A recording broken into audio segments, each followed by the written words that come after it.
শখের বশে আখ চাষ করে স্বাবলম্বী হয়ে নিজের ঘরবাড়ি তৈরি সহ সন্তানকে বিদেশ পাঠিয়েছেন গোলাম আব্দুর রাজ্জাক। এই খেতে কুশল লাগায় আমি এখন দীর্ঘ সুখী। মাত্র 17,000 টাকা খরচ করে আখ চাষ শুরু করেছিলেন রাজ্জাক। প্রথমে আঙিনায়, এরপর 4 শতক জমিতে একটি পূর্ণাঙ্গ আখের বাগান গড়ে তোলেন তিনি। এখন সেই জমি থেকে আয় করছেন লাখ টাকারও বেশি। প্রথমবার যখন আমি কুশল রোপণ করলাম তখন 1010 টাকা খরচ হয়েছিল, 50,000 টাকা বিক্রি করছিলাম। এবার ধরেন 16 থেকে 17,000 টাকা খরচ হয়েছে আমার কুশল খেতে। তাতে দেখা যায় 1 লক্ষ টাকা বিক্রি হবে।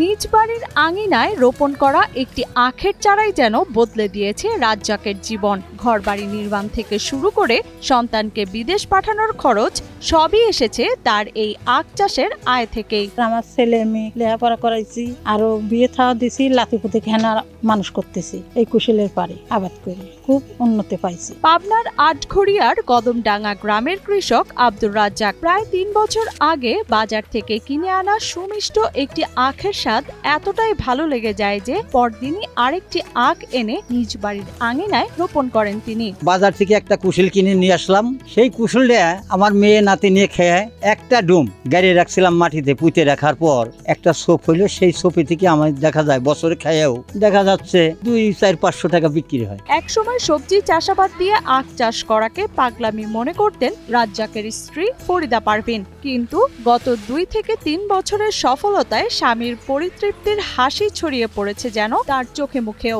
এক হাটে যায় একটা কুশল কিনে নিয়ে আসার পর খায় দেখলাম কি খুব সুস্বাদ। এই কারণে করলাম যে কুশলটা ওই জমিনটার লাগাও তো দেখি কিরম স্বাদ। পরে পাশে কতক্ষণের ভিতরে লাগানোর পর দেখি যে ভালোই উন্নত হয়। তো পরে পাশে শাক সবজি সম্পূর্ণ বন্ধ করে দিই, এই কুশল আবাদটা করি। হিরন আরও মিনারেল ওয়াটার মাত্র 50 পয়সায় প্রতি লিটার।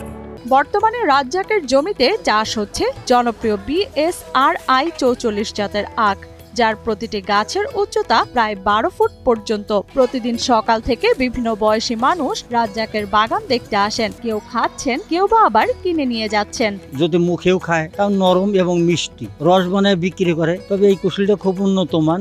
এই আশেপাশে যে আছে কি নাই মনে হয়, আমার চোখে পেছে না আর কি। রাজ্জাকের চাষ করা এই আখ চিবিয়ে খাওয়ার উপযোগী, নরম ও রসালো হওয়ায় এলাকার মানুষের কাছে দারুণ জনপ্রিয়তাও পেয়েছে। বর্তমানে তার সফলতা দেখে স্থানীয় অনেক কৃষক আগ্রহী হয়ে উঠছেন এই আখ চাষে। ভালোই লাভজনক, এমনকি খুব সুস্বাদু।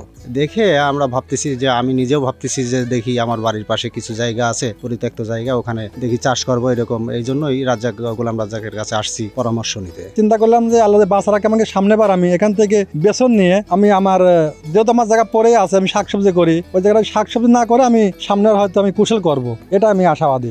এদিকে BSRI 44 জাতের আখ রোগ বালাই ও পোকার আক্রমণ কম হয়, এটি চাষ করা সহজ। তাই স্থানীয় কৃষকদের এই জাতের আখ চাষে আগ্রহী করে তোলা হচ্ছে বলে জানান আটঘরিয়ার উপসহকারী কৃষি কর্মকর্তা আরিফুর রহমান। এটি অত্যন্ত সুমিষ্ট এবং নরম, যার জন্য যে কোনো বয়সের মানুষ এটি খুব সহজে গ্রহণ করতে পারে। কৃষি বিভাগের পক্ষ থেকে আমরা তাকে সার্বিক সহযোগিতা প্রদান করে যাচ্ছি। নিজের স্বপ্নের জমিতে দাঁড়িয়ে রাজ্জাক যখন বেহালায় সুর তোলেন, তা যেন শুধুই সুর নয়, বরং নিজের পরিশ্রমের ফলকে ছুঁয়ে দেখা এক প্রশান্তির গান।